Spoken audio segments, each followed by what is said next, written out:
ಯಾದಗಿರಿ ತಾಲೂಕಿನ ಸುಕ್ಷೇತ್ರ ಶ್ರೀ ವಿಶ್ವಾರಾಧ್ಯರ ಜಾತ್ರೆಯು ಫೆಬ್ರವರಿ 22ರಂದು ಸಂಭ್ರಮದಿಂದ ನಡೆಯಲಿದೆ. ಅಬೆ ತುಮಕೂರಿನ ಶ್ರೀ ವಿಶ್ವಾರಾಧ್ಯ ಸಿದ್ಧ ಸಂಸ್ಥಾನದ ಪೀಠಾಧಿಪತಿ ಡಾಕ್ಟರ್ ಗಂಗಾಧರ್ ಮಹಾಸ್ವಾಮಿ ಹೇಳಿದರು. ಸುದ್ದಿಗೋಷ್ಠಿ ನಡೆಸಿದ ಶ್ರೀಗಳು ಜಾತ್ರೆ ಅಂಗವಾಗಿ ಇವತ್ತಿನಿಂದ 5 ದಿನಗಳ ಕಾಲ ಶ್ರೀ ವಿಶ್ವಾರಾಧ್ಯರ ಪುರಾಣ ಕಾರ್ಯಕ್ರಮ ಹಾಗೂ ಧಾರ್ಮಿಕ ಕಾರ್ಯಕ್ರಮ ನಡೆಯಲಿದೆ. ಇದೇ 21ರಂದು ಸಾಧು ಸಂತರ ಧ್ವನಿ ಕಾರ್ಯಕ್ರಮ ನಡೆಯಲಿದೆ. 22ರಂದು ಶ್ರೀಮಠದ ಆವರಣದಲ್ಲಿ ರಥಾಂಗ ಹೋಮ, ಹಲವಾರು ಧಾರ್ಮಿಕ ಕಾರ್ಯಕ್ರಮ, ನಂತರ ಅದ್ದೂರಿಯಾಗಿ ರಥೋತ್ಸವ ಕಾರ್ಯಕ್ರಮ ನಡೆಯಲಿದೆ ಎಂದರು.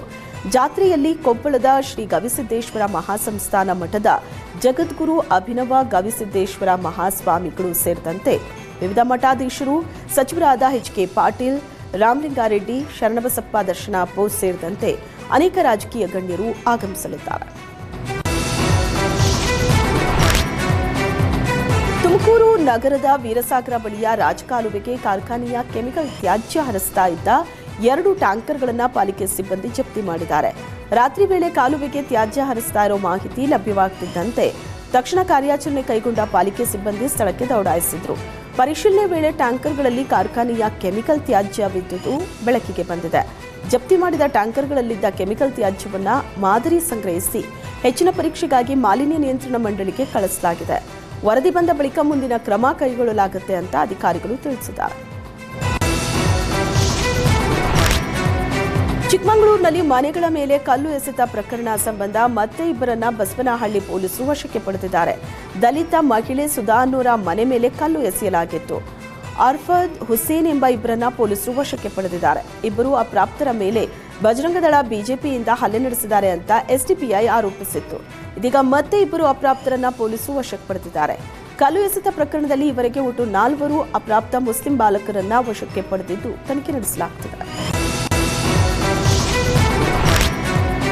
ಚಿಕ್ಕಮಗಳೂರಿನ ಕಳಸದ ಹೊರನಾಡಿನ ಆದಿಶಕ್ತ್ಯಾತ್ಮಕ ಶ್ರೀ ಅನ್ನಪೂರ್ಣೇಶ್ವರಿ ಸನ್ನಿಧಿಯಲ್ಲಿ ವಾರ್ಷಿಕ ರಥೋತ್ಸವದ ಸಂಭ್ರಮ ಆರಂಭವಾಗುತ್ತಿದ್ದು, ಈ ಕುರಿತು ಕ್ಷೇತ್ರದ ಧರ್ಮದರ್ಶಿಗಳಾದ ಜಿ ಭೀಮೇಶ್ವರ್ ಜೋಶಿ ಅವರು ಭಕ್ತಾದಿಗಳಿಗೆ ಆಹ್ವಾನ ನೀಡಿದ್ದಾರೆ. ಪಾಲ್ಗುಣ ಮಾಸದ ಶುಕ್ಲ ಪಕ್ಷದ ಪ್ರತಿಪದೆಯಿಂದ ಪಂಚಮಿವರೆಗೆ ಅಂದರೆ ಫೆಬ್ರವರಿ 18ರಿಂದ 22ರ ತನಕ ವಿವಿಧ ಧಾರ್ಮಿಕ ವಿಧಿವಿಧಾನಗಳೊಂದಿಗೆ ಈ ಮಹೋತ್ಸವ ಜರುಗಲಿದೆ. ಫೆಬ್ರವರಿ 18ರಂದು ಗಣಪತಿ ಹೋಮ ಹಾಗೂ ದೀಪಾರಾಧನೆಯೊಂದಿಗೆ ಕಾರ್ಯಕ್ರಮಗಳಿಗೆ ಚಾಲನೆ ಸಿಗಲಿದ್ದು, 19ರಂದು ಮಧ್ಯಾಹ್ನ ಧ್ವಜಾರೋಹಣ ಮತ್ತು ರಾತ್ರಿ ಪುಷ್ಪಕಾರೋಹಣ ನಡೆಯಲಿದೆ. ಫೆಬ್ರವರಿ 20ರಂದು ಮಧ್ಯಾಹ್ನ 12:32ಕ್ಕೆ ಬ್ರಹ್ಮರಥೋತ್ಸವ ಹಾಗೂ ರಾತ್ರಿ 10ಕ್ಕೆ ವೈಭವಯುತ ಮಹಾರಥೋತ್ಸವ ನೆರವೇರಲಿದೆ. ದೇಶಾದ್ಯಂತ ಮನ್ರೇಗಾ ವರ್ಸಸ್ ವಿಬಿಜಿ ರಾಮ್ಜಿ ಜಟಾಪಟಿ ಜೋರಾಗಿದೆ. ವಿಜಯನಗರ ಜಿಲ್ಲೆಯ ಹರಪನಹಳ್ಳಿ ಕ್ಷೇತ್ರದ ಶಾಸಕಿ ಲತಾ ಮಲ್ಲಿಕಾರ್ಜುನ್ ನರೇಗಾ ಆಂದೋಲನ ಹೆಸರಲ್ಲಿ ಪಾದಯಾತ್ರೆ ಆರಂಭಿಸಿದ್ದಾರೆ. ಹರಪನಹಳ್ಳಿ ತಾಲೂಕಿನ ಕೆಸರಹಳ್ಳಿಯಿಂದ ಮೈದೂರುವರೆಗೆ 10 ದಿನಗಳ ಕಾಲ ಪಾದಯಾತ್ರೆ ಕೈಗೊಂಡಿದ್ದಾರೆ. ಶಾಸಕಿ ಲತಾ ಮಲ್ಲಿಕಾರ್ಜುನ್ ರವರ ಪಾದಯಾತ್ರೆಯಲ್ಲಿ ನೂರಾರು ಜನರು ಭಾಗಿಯಾಗಿದ್ದರು.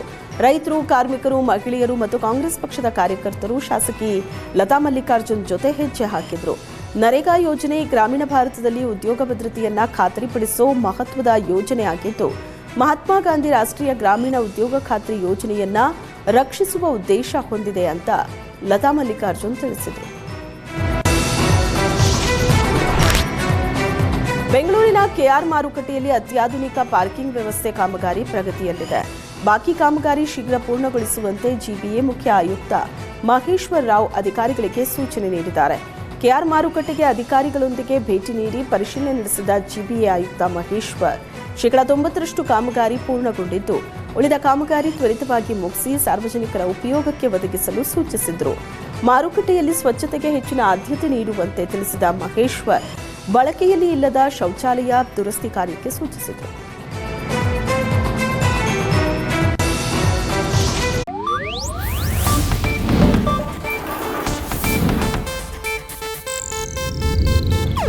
ಇದು ಏಷ್ಯಾನೆಟ್ ನ್ಯೂಸ್ ನೆಟ್ವರ್ಕ್ ಪ್ರಸ್ತುತಿ.